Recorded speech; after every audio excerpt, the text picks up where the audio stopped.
Quelques minutes. On peut dire quelques minutes, tout comme aussi on peut dire on ne sait pas. On ne sait pas, il se peut que ça prie 30 minutes. Il se peut aussi que ça prie 20 minutes. On ne sait pas. Et regardez. Ils ôtèrent donc la pierre. Jésus leva les yeux en haut et dit, Père, je te rends grâce de ce que tu m'as exaucé. Pour moi, je savais que tu m'exauces toujours, mais j'ai parlé à cause de la foule, de ceux qui se tiennent, la foule de ceux qui se tiennent ici, afin qu'ils croient que c'est toi qui m'as envoyé. J'ai parlé afin qu'ils croient. Donc pour dire, je ne pouvais ne pas parler, je pouvais procéder d'une certaine manière, mais j'ai fait tout ceci pour que ceux qui sont là puissent croire que tu m'as envoyé. Jean chapitre 17 verset 3 dit, or la vie éternelle est qu'ils te connaissent toi, Dieu, le vrai Dieu, et moi, Jésus, celui que tu as envoyé. La vie éternelle, c'est pas vie, c'est pas d'abord vivre éternellement. Ou soit je dirais, on vit éternellement parce qu'on a connu celui qui vit éternellement. On vit éternellement parce qu'on a connu le véritable. On est guéri parce qu'on a connu la guérison. Et Lazare expérimente la résurrection parce qu'il a connu celui qui est ressuscité. Or, ce récit est en train de parler prophétiquement. Jésus vient ressusciter Lazare. Lazare n'était pas la première personne que Jésus avait ressuscité. D'ailleurs, lorsque vous lisez les évangiles, vous allez voir, il y a une autre résurrection qui est racontée, je pense, soit dans Luc chapitre 6 ou dans Marc chapitre 6, une résurrection d'une personne qu'on appelle le fils de Naïn. Jésus était en train de partir dans un lieu, il rencontre des gens qui vont aussi enterrer à mort.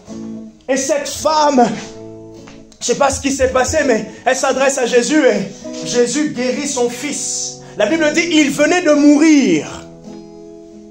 Il venait de mourir, donc ça faisait quelques heures. Mais par contre, pour Lazare, ça faisait plusieurs jours.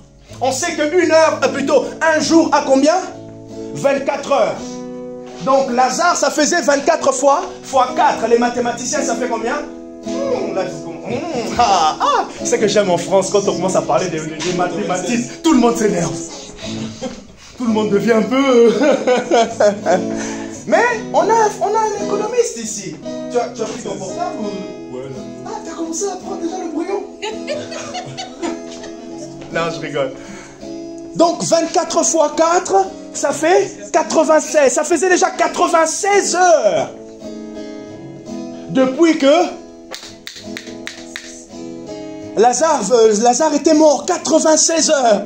Donc le cerveau, le corps a attendu, 3 jours après, le corps a dit, bon, ok, on commence à décomposer. Je vous laisse découvrir les 10 premiers versets du chapitre 12. Il est dit, Jésus est allé maintenant, quelques jours après, Jésus est allé dans une maison, Lazare le mort était là. Ah, non, j'aime bien cette histoire. Il y avait Lazare, il y avait Jésus, donc tout le monde pouvait... Lui, il est vraiment revenu à la vie, quoi. Si c'était un Congolais, on a fait assez quoi. Si c'était un Français, non, mais c'est vrai, c'était un Congolais. Ah, c'est quoi, mais non, je vais dire ça maintenant pour les Français. Ah, Nicole, elle a pété l'oreille, elle voulait parler en langue. Oh. Alors, ce que je dis simplement, si c'était un Congolais, il allait dire, mais il est vraiment ressuscité. Donc, tout le monde allait être là. À l'étonnement. On va toucher ses oreilles pour savoir. Vous voyez? Donc tout le monde. Et ça, ce n'est pas mauvais. Pourquoi? Parce que la preuve, on veut avoir la preuve. Même un disciple de Jésus, Luc chapitre 23, un disciple de Jésus, Jean chapitre 23, il a dit quoi? Il a dit, moi je croirais si je vais toucher. Vous connaissez, non? Saint Thomas. Donc on dit Saint Thomas, le langage de tout le monde. Mais il s'appelle Thomas. Il dit non, moi il faut que je puisse toucher, que je puisse voir les marques. Et Jésus, quand Jésus leur a paru, il dit Thomas, tu peux venir. Tu peux venir faire un petit test, Thomas. Je ne sais pas s'il avait fait. Hein. Mais sinon il dit non, je crois Seigneur, j'ai vu.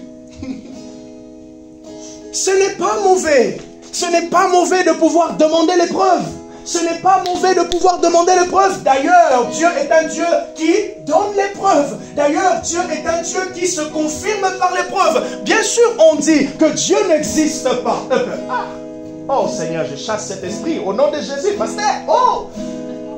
Les gens disent que Dieu n'existe pas. Mais nous savons que Dieu existe.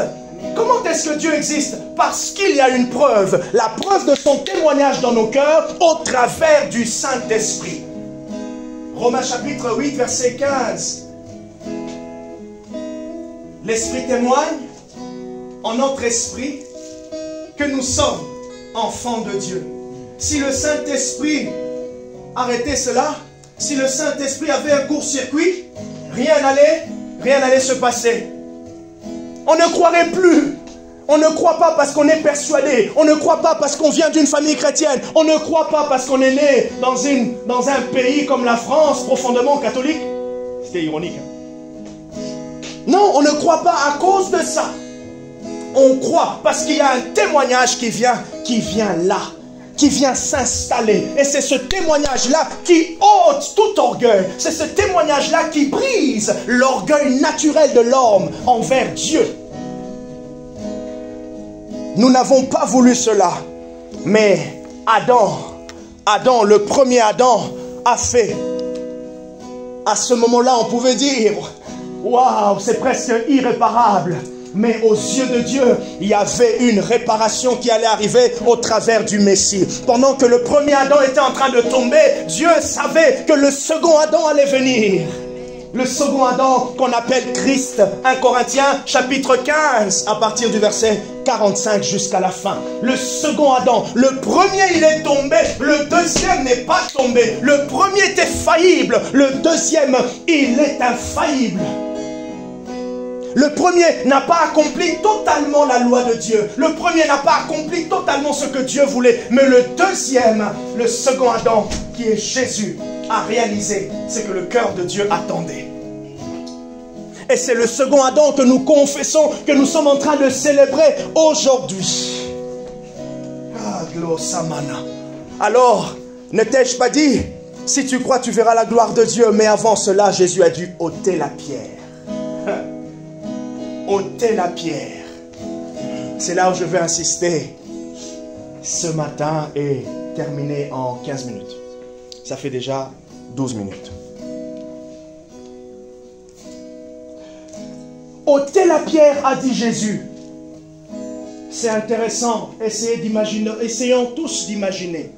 Ils sont devant le tombeau. Tout le monde est en train de voir clair. Les yeux de tout le monde est là.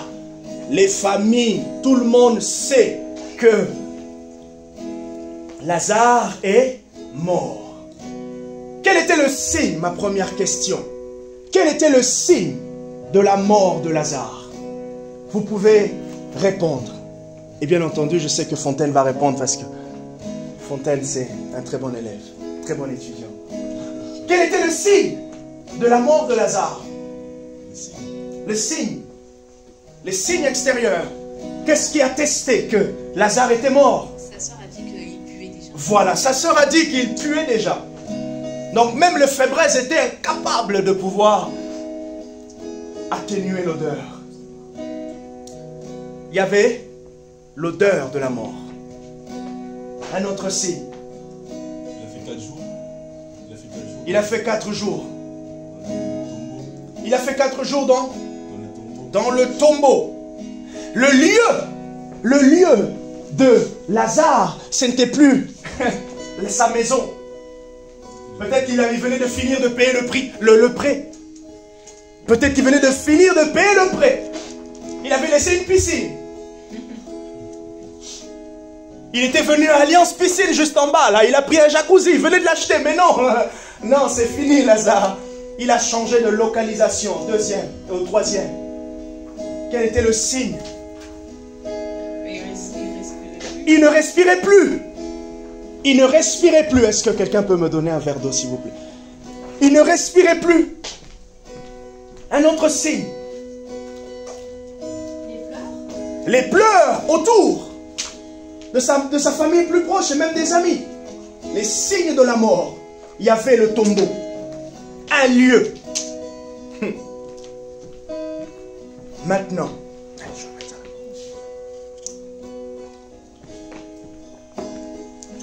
de la même manière qu'il y avait les signes de la mort, je vais maintenant venir plus loin pour nous poser la question, quels sont les signes de la vie? La résurrection. La résurrection. Quels sont les signes de la vie? La joie. Quels sont les signes de la vie? Il y a un truc que j'attends. Quels sont les signes de la vie? Ôter la pierre. Ah! Oh, Kalo Blasimantaya. Merci. Ôter la pierre. Ôter la pierre. Ça, c'est ce qui est intéressant. Je vais droit au but. Nous célébrons tous la Pâque aujourd'hui. Mais ce matin, j'aimerais que nous puissions ôter la pierre. Comment expliquer qu'il y a une résurrection, mais il y a encore une pierre devant le tombeau? Parce que la différence, celui qui ressuscite ne reste pas dans le tombeau, parce que ce n'est plus son lieu. Preuve, prenez avec moi Marc chapitre 16. Marc chapitre 16. Marc chapitre 16 à partir du verset 1. Ôtez la pierre, a dit Jésus, face au tombeau de Lazare. Lorsque l'esprit de la résurrection vient. Ah, Gicle Baranos. Marie et Casimanto, Seigneur. Lorsque l'esprit de la résurrection vient, l'esprit de la résurrection enlève la pierre. Ça veut dire, l'esprit de la résurrection te sort d'un lieu qui s'appelle tombeau. Voilà pourquoi on dit que le tombeau est vide, parce que la vie ne peut pas rester dans le tombeau. Comment se fait-il que tu dis que Jésus est vivant, mais tu es encore dans un tombeau? Comment se fait-il? On va parler que Jésus est vivant, mais nous sommes encore dans un tombeau. Alors ce matin, j'ai envie, par l'Esprit, d'ôter cette pierre, de nous faire sortir tous du tombeau. Ah, tu es ressuscité. Ah, peut-être ça devient ton BNB. Le tombeau est devenu le BNB. Le tombeau est devenu un accord hôtel. Non. Ce n'est plus ta location. En tout cas, si tu as besoin d'une chambre étudiante, je t'encourage. On va délocaliser. Celui qui expérimente la vie est délocalisé parce que l'esprit de vie l'emmène vers l'extérieur. Voilà pourquoi Jésus ne pouvait pas rester dans le tombeau, parce que c'était incohérent. Notez cela. C'était incohérent. Il y a incohérence lorsque l'esprit de vie opère et le lieu dans lequel la personne se trouve. Un mort, puisque Lazare était mort, c'était cohérent que la mort, le lieu de Lazare, le lieu physique, soit le tombeau. Mais maintenant, quand la vie vient, c'est incohérent que la vie, il puisse habiter dans le tombeau. Regardez ce qu'il est dit concernant Jésus. Lorsque le sabbat fut passé, Marie, mère de Jacques et Salomé achetèrent des aromates afin d'aller embaumer Jésus. Le premier jour de la semaine, donc c'était le dimanche, elles se rendirent à la tombe très tôt au lever du soleil. Elles disaient entre elles, regardez, qui nous roulera la pierre de l'entrée du tombeau? Ah, on y va. Notez quand même, pensez qu'à ce moment-là, elles ont oublié. C'est intéressant de remarquer que tous les disciples ont oublié que Jésus avait prophétisé sur sa guérison, sur sa résurrection. Nous avons dit vendredi que ce qui nous empêche par moments de vivre la vie chrétienne que Dieu veut pour nous, de vivre, d'expérimenter toutes les choses que Dieu prépare pour nous, c'est aussi l'oubli. On oublie les paroles prophétiques déjà écrites dans la Bible, mais on oublie aussi ce qu'on nous a dit comme ça par quelqu'un. Alors, ne dramatise pas. Prends un calepin. Est-ce qu'on a des calepins ici? Non? Des calepins à offrir? Il y en a encore? Ok. Donc, tu n'as pas de calepin? On peut t'offrir un calepin. Comme ça, tu ne vas pas oublier toutes les paroles que Dieu te dit. Mais ne dramatisons pas aussi, parce que Dieu, anticipant cela, Dieu a fait en sorte que nous puissions mettre en place des choses pour perpétuer la mémoire. Voilà pourquoi on célèbre la résurrection, la Pâque, afin de ne pas oublier. C'est facile d'oublier. Ça arrivera toujours. D'ailleurs, ceux qui sont les plus sages, ceux qui sont sages, au fait, ont compris qu'ils ne font pas trop confiance à leur mémoire. Ils ont des carnets de notes. Et une petite parenthèse, voilà pourquoi j'encourage tout le monde d'écrire quand même, ne fût-ce que des petites, même mes petites blagues au moins. Ok? Comme ça, vous n'allez pas oublier. Grâce, mais regarde. Oh, c'est à moi. Non, je rigole. Elles levèrent les yeux, verset 4, Marc chapitre 16, verset 4, elles levèrent les yeux et s'aperçurent que la pierre, qui était très grande, avait été roulée. Oh, Shantabayala, quelle résurrection célébrons-nous ce matin. Une résurrection avec la pierre roulée ou une résurrection où Jésus est ressuscité mais il est encore dans le tombeau. Mais qu'est-ce qu'il fait dans le tombeau s'il est ressuscité? Ou du moins j'ai envie de dire, qu'est-ce que toi tu fais dans le tombeau pendant que le Messie te dit, le Messie nous dit, dehors. Le Messie dit, il est temps d'aller dehors. Il est temps d'aller dehors. C'est incohérent de rester ici. C'est incohérent de rester dans le tombeau. Regardez ce qu'ils ont trouvé. Elles ont trouvé la pierre roulée. Comme pour dire, premier signe de la résurrection, le tombeau perd sa porte d'entrée. Premier signe de la résurrection, le tombeau perd sa porte d'entrée. Voilà pourquoi, lorsque la délivrance vient, premier signe de la délivrance, Jésus qui est le bon berger, Jean chapitre 10, il est dit quoi? Le bon berger entre par la porte de brebis. Voilà pourquoi le ressuscité ne pouvait pas sortir par la fenêtre du tombeau. Le ressuscité sort par la porte du tombeau. Il est rentré mort. Jésus est rentré mort, mais il est sorti ressuscité. Alors ma question, comment veux-tu, quelle Pâque veux-tu célébrer ce matin? Une Pâque avec une pierre roulée ou soit une Pâque avec une pierre encore devant? Alors j'aimerais éveiller un peu notre foi et qu'on puisse expérimenter la puissance de Dieu. Parce que le deuxième signe de la résurrection, ça veut dire la vie. On a tous dit ici la vie. Et celui qui a la vie maintenant, regardez. Est-ce que... Je vais dire quelque chose là.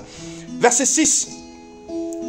Elles entrèrent, verset 5 plutôt, elles entrèrent dans le tombeau, virent un jeune homme assis à droite, vêtu d'une robe blanche, et elles furent épouvantées. Il leur dit, ne vous épouvantez pas, vous cherchez Jésus de Nazareth? Il est parti pour toujours acheter un croissant. Le crucifié, il est ressuscité, il n'est pas ici. Verset 5, verset 6 plutôt, il n'est pas ici. Voici l'endroit, j'aime bien ça. Il dit, voici l'endroit. Il montre aux femmes, il est ressuscité. Il y avait là les marques de sa mort. Il était couché là. D'ailleurs, certains, je crois même d'autres évangiles disent, il y avait les linges. Alors ma question, quand Jésus il est ressuscité, qu'il avait apporté son costume de résurrection? Qu'il avait apporté son nouvel habit? On ne sait pas, on ne sait pas. Mais ce qui est sûr, il avait revêtu un autre corps.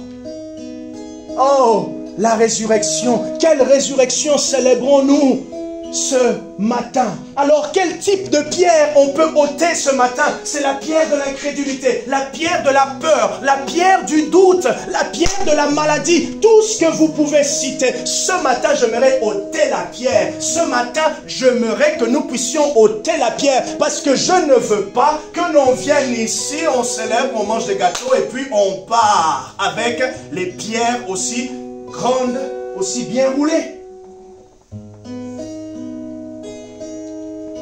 Et c'est là maintenant que ça nous demande un autre effort. On aime bien accepter la puissance de la résurrection lorsque c'est dans les Écritures, mais on a peur d'expérimenter la puissance de la résurrection lorsqu'il s'agit de la démonstration de la foi. du coup, en fait, il y a incohérence. Il y a incohérence entre ce qu'on déclare et ce que l'on vit. Quelle résurrection veux-tu, voulons-nous vivre ce matin? Ah, on va commencer à défendre des passages bibliques. Ah oui, moi j'ai pas trop la foi. Moi j'ai pas trop la foi. Ok, mais on est combien là? On est une quinzaine ou je sais pas une 20? Ah, donc notre foi ne peut pas produire quelque chose. Hey, c'est chaud, hein? C'est chaud, quoi. Vous voyez un peu? Quelle résurrection on veut? Quelle résurrection on veut?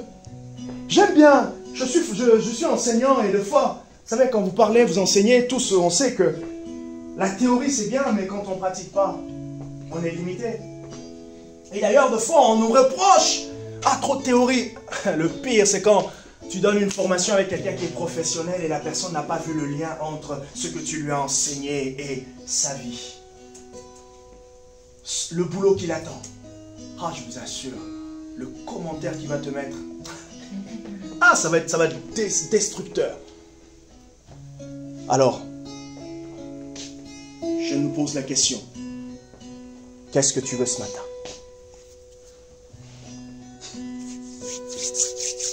Qu'est-ce que tu veux ce matin? Rappelons-nous que Jésus a dit aussi, que voulez-vous? Que veux-tu que je fasse? C'est Jésus qui parle plusieurs fois dans le Nouveau Testament. Et ma question aussi, qu'est-ce que tu veux que Jésus fasse pour toi au travers de moi? Et je veux prier. Et on va vivre la puissance de la résurrection aussi simple que ça. Aussi simple que ça. Aussi simple que ça. Que veux-tu? Après, si il n'y a pas de situation, je vais aller dire à Dieu, Seigneur, non. En tout cas, envoie-moi des cas, s'il te plaît. Dimanche prochain, Saint-Esprit, donne-moi des cas, parce que là, j'ai rien à pratiquer. J'ai rien à pratiquer, j'ai rien à prier pour. Vous voyez mon idée ou pas? Ôtez la pierre. Il est ressuscité. Ôtons la pierre. Il est ressuscité, oui, mais il y a encore une pierre. Non, il y a encore une pierre. Du coup, la question, c'est que je ne comprends pas. C'est le même Jésus qu'on est en train de célébrer, ou soit c'est un autre Jésus? Il y a une incohérence quelque part. Et on essaie de fixer cela ce matin. Hein? Oui, fixer. Oui, fixer. To fix. Ôtons la pierre du doute, la pierre de l'incrédulité, la pierre de la paresse, la pierre, je ne sais pas tout ce que vous voulez. Ôtons cela ce matin, ôtons cela. Sinon, pas de Ferrero Rocher. Non, je rigole. En plus, on a un très bon gâteau italien, c'est ça? Un très bon gâteau là qu'on va partager là. Il y a du jus de pomme en plus.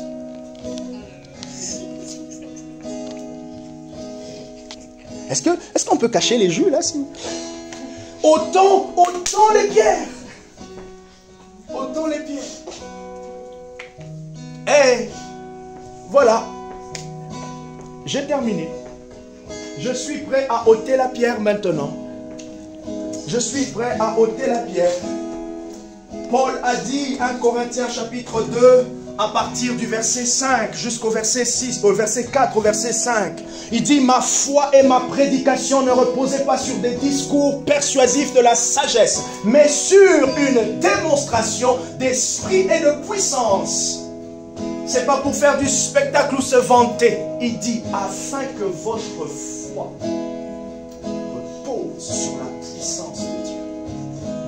Voilà l'une des choses qui assure la profondeur de la foi lorsque la personne voit que Dieu est présent, Dieu a fait quelque chose. Sinon, c'est 1 Corinthiens chapitre 2, versets 4 à 5.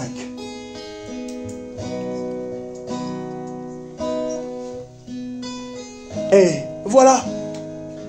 Voilà la Pâque. C'est très intéressant, il y a tous les articles, il y a tout ce qu'on veut sur Internet. On a beaucoup d'informations, de la théorie. Oui, c'est intéressant, ça nous permet de voir de plus en plus clair. Mais j'aimerais aussi que ta foi voie de plus en plus clair par une démonstration authentique de la puissance de Dieu. Que veux-tu que je fasse ce matin? Qu'est-ce que vous voulez que Jésus fasse pour vous ce matin? Si on était beaucoup, vous allez dire, oh non, il avait choisi les gens, il avait, appelé, ils se sont entendus. Là, pratiquement tout le monde me connaît, vous savez que je suis venu vous chercher, vous savez que j'ai... on a discuté et tout, donc, bref. Je nous donne un petit moment pour réfléchir. Vraiment, Seigneur, quelle Pâque j'aimerais ce matin. Quelle Pâque on veut célébrer ce matin. Clomasolia. On va profiter de la grâce du mot prophétique qui a été sorti concernant Alessandra, speed. On va proclamer cette rapidité. On va accélérer. Situation qui dure. Je sais pas, une maladie ou je sais pas.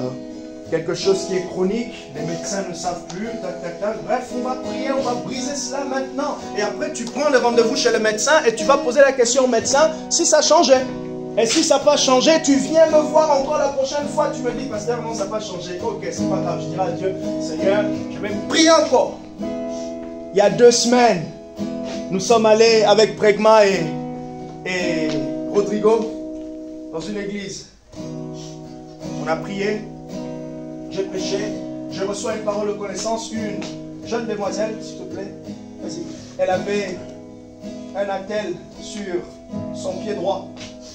Elle venait d'avoir une entorse, vraie entorse, le gros truc là. Donc elle est venue au culte, elle avait simplement sa chaussure droite. Ce qui est pire, c'est qu'elle ne savait pas au fait qu'elle allait rentrer en marchant normalement. Donc maintenant, le problème c'est qu'elle ne pouvait plus enlever son attelle parce qu'elle n'avait pas de chaussures. Donc on a prié devant tout le monde, vous êtes là, hein? Devant tout le monde. Douleur à 7. Je ne sais pas combien de temps ça faisait, elle avait longtemps. Je ne sais pas ça faisait combien de temps. Douleur, je l'ai dit sur une échelle de 1 à 10, m'a dit 7. Je n'ai pas de problème. On va prier. On va prier. Okay? Je dis, on va prêcher à l'assemblée. On prie, on fait baisser ça. Hein? On a prié, je lui ai posé la question. La douleur est baissée, elle m'a dit oui. À combien? Elle m'avait dit 4. Je dis, oh, bon, écoute, on peut baisser encore, on peut enlever 3. Et même 1, on enlève tout. Elle n'arrivait pas à bouger son pied comme ça. On a prié encore, toute l'assemblée. J'ai prié, je ne la connais pas. Moi, j'ai été invité. La seule chose que je connaissais, c'est que Dieu m'avait donné une parole. Ah, je n'ai pas besoin de connaître tout. Une seule chose, c'est que le Saint-Esprit te connaît. Le Saint-Esprit connaît la situation et j'ai prié. Pendant que j'ai prié, quelques minutes, j'ai prié. J'ai dit, comment ça va?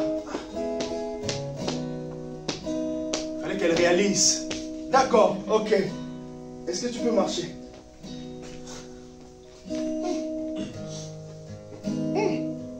Maintenant, du coup, pendant qu'elle est en train de marcher, qu'est-ce qu'elle est en train de faire? Elle est en train de marcher par la foi. Mais non, c'est vrai que vous avez dit, ah, faut faire attention, hein. Pasteur, tu n'es pas un médecin. Je n'ai pas un problème avec le médecin. Après, va voir le médecin, dis au médecin, j'étais à l'église.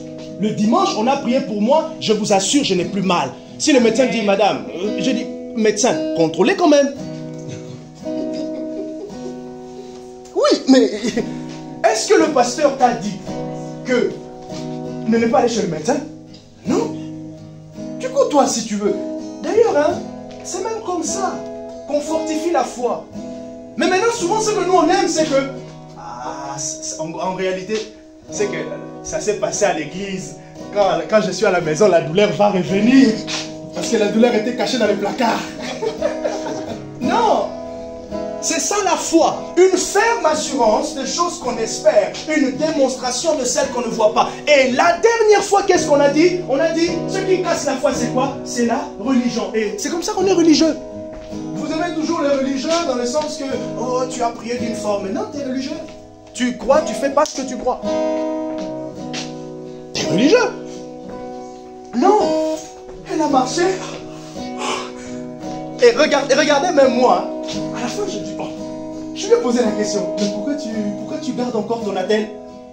Parce que même moi aussi, même moi j'étais encouragé. Je lui posais la question, pourquoi tu gardes ton attelle? Elle a dit, en fait, je n'ai pas de chaussures. J'ai dit, ouf. Parce que quand j'ai posé cette question, je me suis dit, ah, Seigneur, ça n'a pas marché. Vous voyez, un peu comme tout le monde, non? Oh, Seigneur, c'est une bête. Ça n'a pas marché. Oh, comment ça? Et là, elle me dit, non, non, c'est que je n'ai pas de chaussures. Mais maintenant, elle marchait avec son attelle. C'était... Il y avait du style. Il y avait du style. C'est ça la foi. Ah, peut-être tu n'y crois pas encore. Peut-être tu... Moi, j'y crois. Si tu peux juste t'accrocher à moi, tu vas vivre. Je vais t'aider à croire. Si tous ici on dit qu'on croit et qu'on ne fait rien,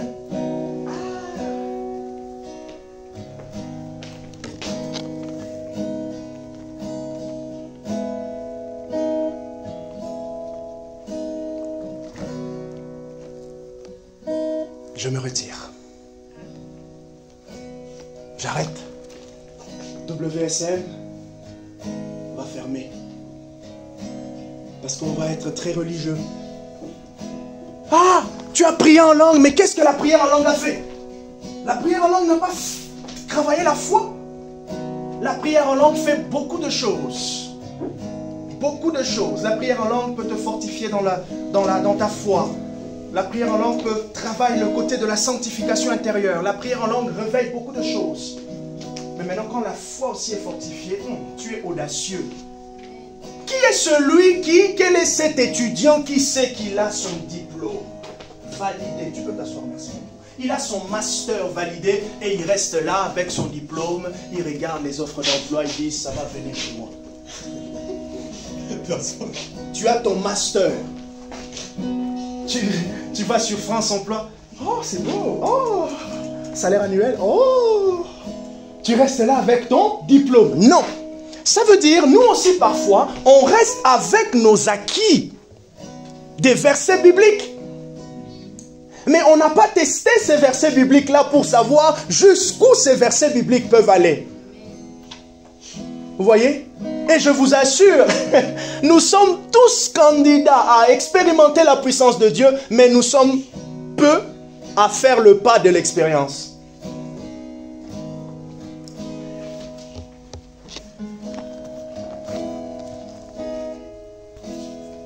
Est-ce qu'il y a des besoins?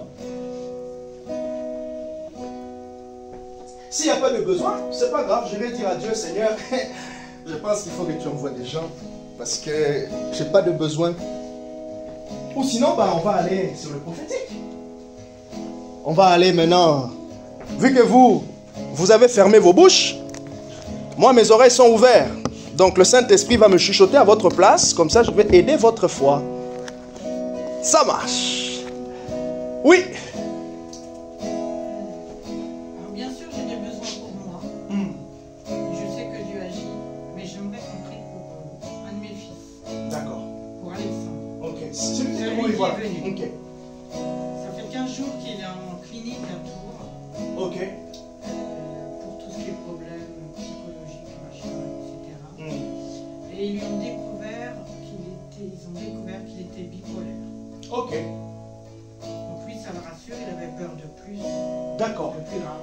Ok. Et donc j'aimerais vraiment qu'on prie pour lui, pour que quelque chose s'ouvre pour sa vie. Que quelque chose S'ouvre pour sa vie. Que quelque chose s'ouvre pour sa vie. Je prie, mais je me sens très impliquée. D'accord.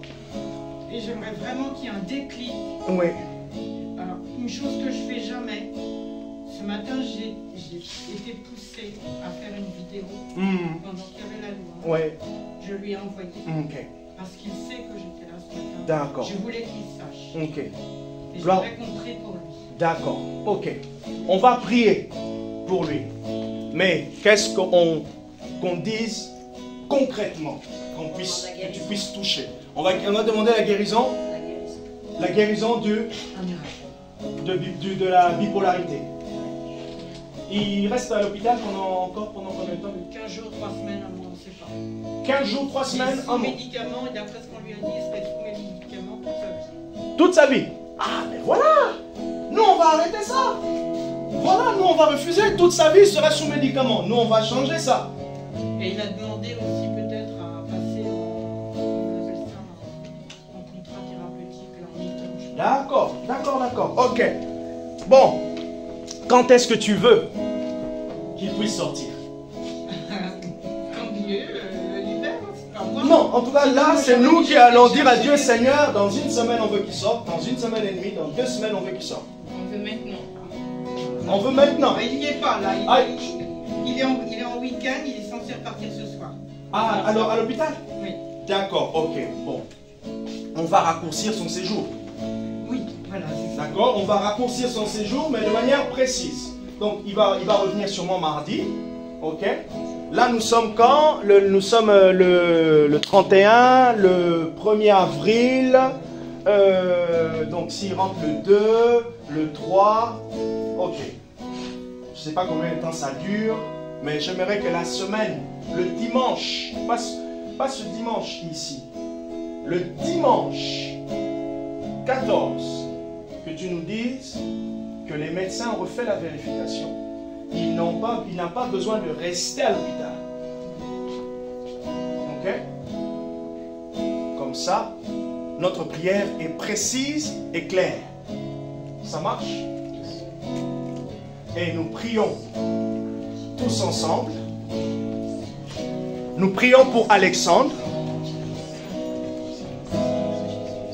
Nous prions pour Alexandre. Nous prions et nous demandons qu'il soit touché dans sa bipolarité. Nous proclamons la guérison de la bipolarité maintenant. Au nom puissant de Jésus, nous arrêtons, nous refusons, nous stoppons maintenant. Au nom puissant de Jésus, la blégué si au merci précieux Saint-Esprit. Merci parce que d'ici le dimanche 14 avril, nous aurons un autre message, nous aurons un autre constat concernant Alexandre. Saint-Esprit, par-dessus tout, nous demandons une rencontre. Nous demandons une rencontre. Nous demandons une rencontre. Nous demandons une rencontre avec toi. Au nom de Jésus. Au nom de Jésus. Au nom puissant de Jésus. Au nom puissant de Jésus. Merci pour Alexandre, Seigneur. Merci pour la transformation, pour la guérison. Merci pour l'arrêt. Et nous proclamons ce matin, il ne vivra pas. Il ne prendra pas les médicaments toute sa vie. Nous arrêtons cela au nom de Jésus. Nous refusons cela au nom de Jésus. Il ne prendra pas les médicaments toute sa vie. Au nom de Jésus. Au nom de Jésus.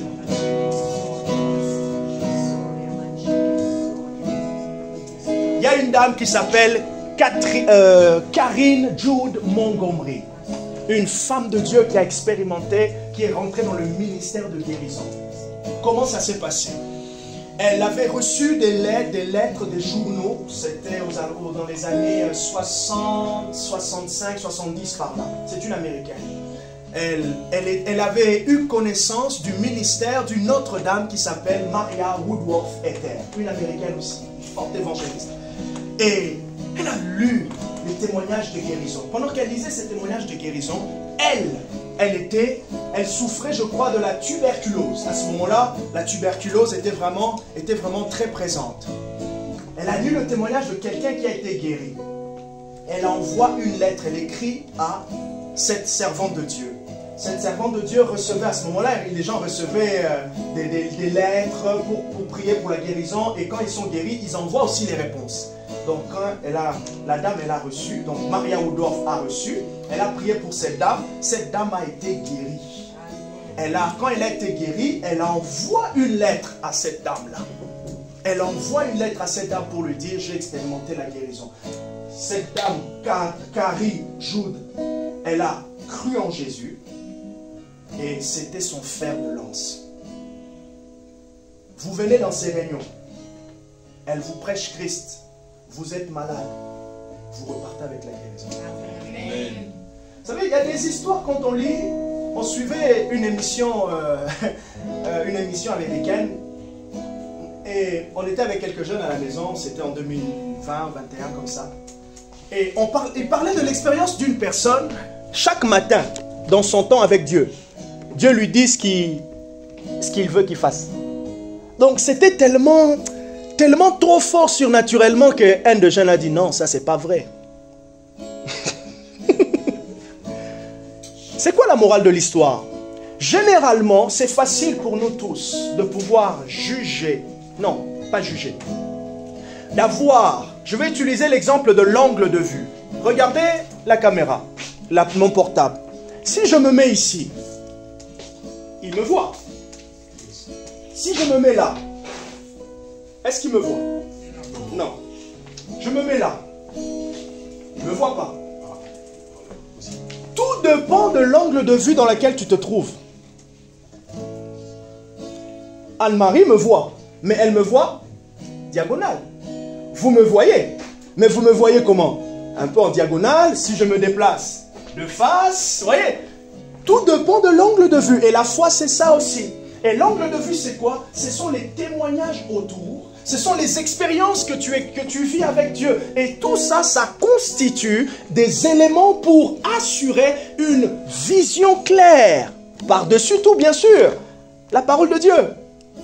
Mais je sais, on est rempli de ça, mais on ne vit pas ça. On est rempli de ça, mais on ne vit pas ça. On ne vit pas ça. Et moi en premier. Moi en premier.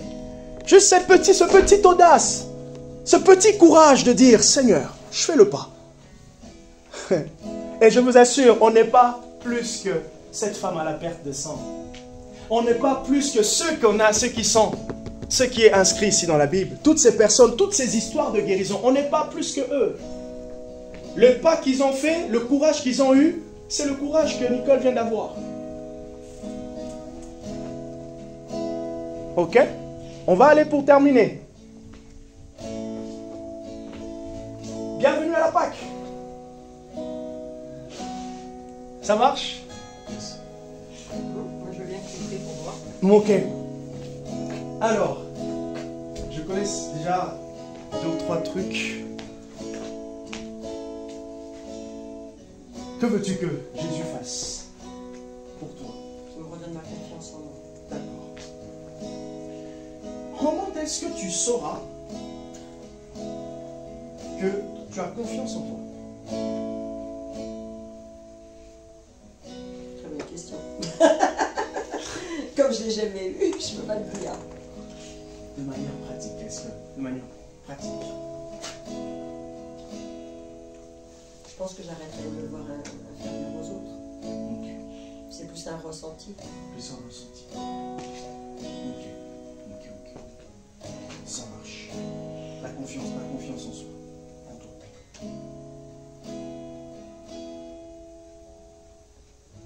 J'ai aussi envie, en plus, par rapport à la santé. En réalité, ça m'a fait mal quand tu m'as dit que tu vas aller en cure. Je dis, Seigneur. Imaginez quelqu'un vient à l'église. L'église a prié et la personne a d'autres solutions. Alors je sais, vous allez en venir de me dire, oh, c'est pas trop grave, pourquoi tu prends ça sur toi? Non, ça, c'est ce que je ne veux plus, moi, dans ma foi. Non. Est-ce que, la question c'est, Seigneur, est-ce que j'ai assez essayé? Est-ce que j'ai essayé de bousculer ma foi pour dire non? Si tu peux garder, récupérer cet argent et venir donner une offrande à l'église, pourquoi pas? Non, je rigole. Mais si on peut changer cela, oui. C'est ça la foi, c'est ça dire, je vis, j'expérimente Dieu, je connais Dieu, j'ai lu dans la Bible, j'ai compris dans la Bible, mais voilà ce qui est ressorti de la Bible. Voilà, je suis en train simplement de nous emmener un tout petit peu dans cette audace. D'ailleurs, je le dis officiellement à l'église, bienvenue au mois d'avril avec le mois l'audace. Si je vous dérange dans le bon sens. Ok? Juste audacieux par rapport à Dieu. Que tous on sorte de pas de ces sentiers battus, mais qu'on sorte de quelque part. On se dit non. Dieu parle, Dieu se manifeste et ma foi. Comme je dis vendredi, tu as assez de versets bibliques. Tu as assez de versets bibliques et je crois. Mais nous voulons la vie dans ces passages bibliques. Nous voulons l'expérience. Je veux que tu attestes. Et c'est toi-même qui vas aller dire à tes amis, je peux prier pour toi. Oh, toi aussi, ça ne va rien faire. Et quand tu pries, ah bon, qu'est-ce que tu m'as fait?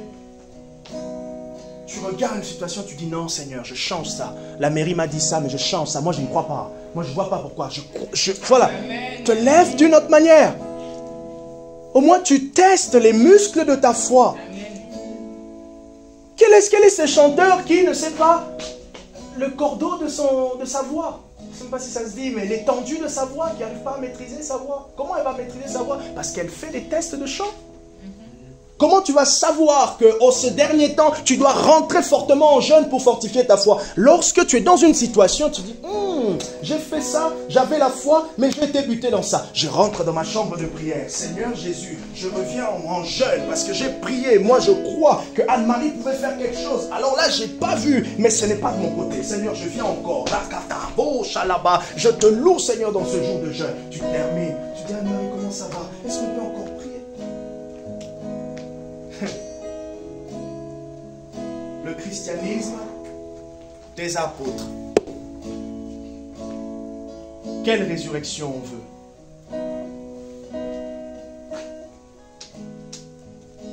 On va parler cette semaine concernant la guérison divine.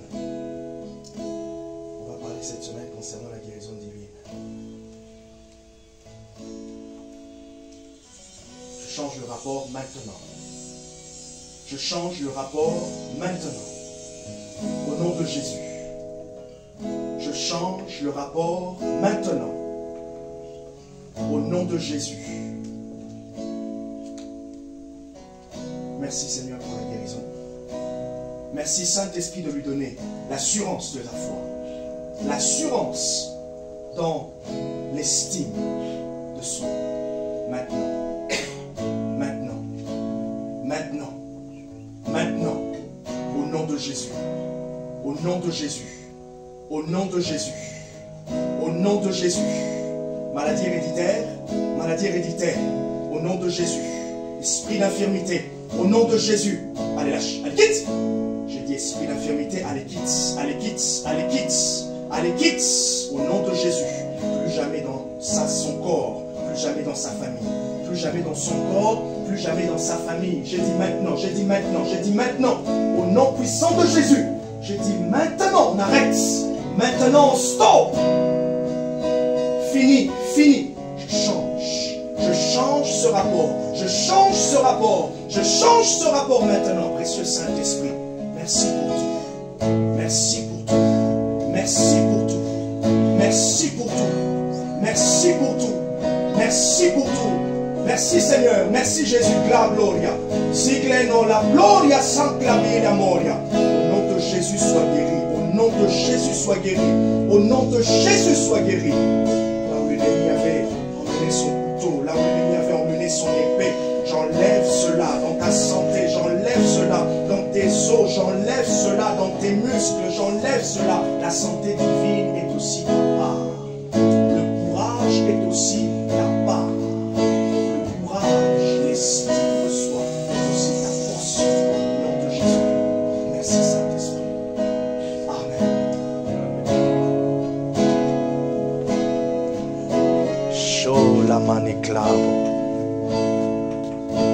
Somale la clavo.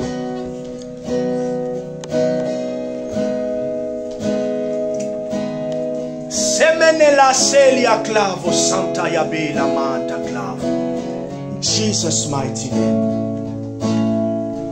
Hallelujah.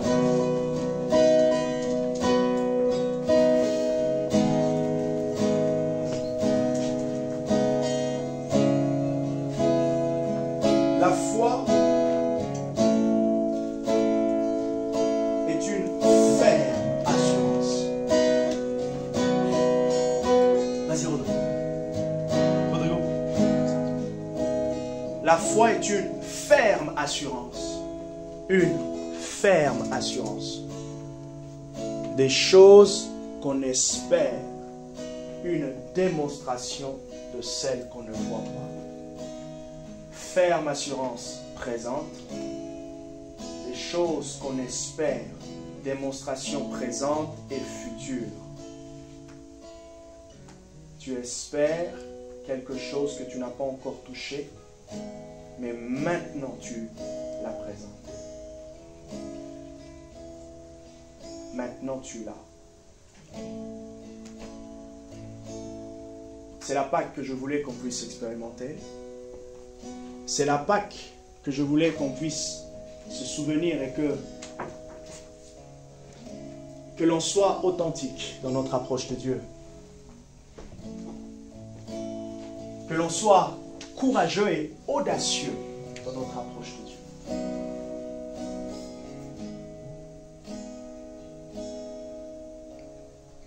Si la puissance de Dieu n'est pas à l'église, elle est où? Si la puissance de Dieu n'est pas vécue à l'église, elle est vécue où? Si Dieu ne te touche pas lorsque tu viens à l'église, où est-ce qu'il te touche? Il te touchera, oui. Il peut le faire même chez toi, c'est vrai. J'aime bien, on a des réponses. Mais ça veut dire que, ce que je veux dire, c'est que dans le lieu où là où 2 ou 3 sont assemblés, il y a une concentration, il y a une grâce. Et cette grâce, on doit l'expérimenter. Ta foi n'est pas peut-être à mon niveau, mais tu peux t'accrocher à ce que moi je suis en train de voir pour vivre pour toi.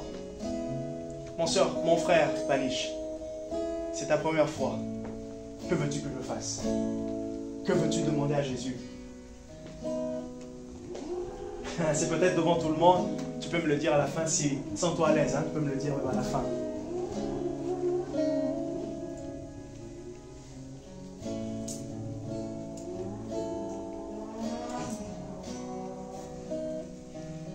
Gloire au Seigneur. Gloire au Saint-Esprit. Saglo ne va kamaya.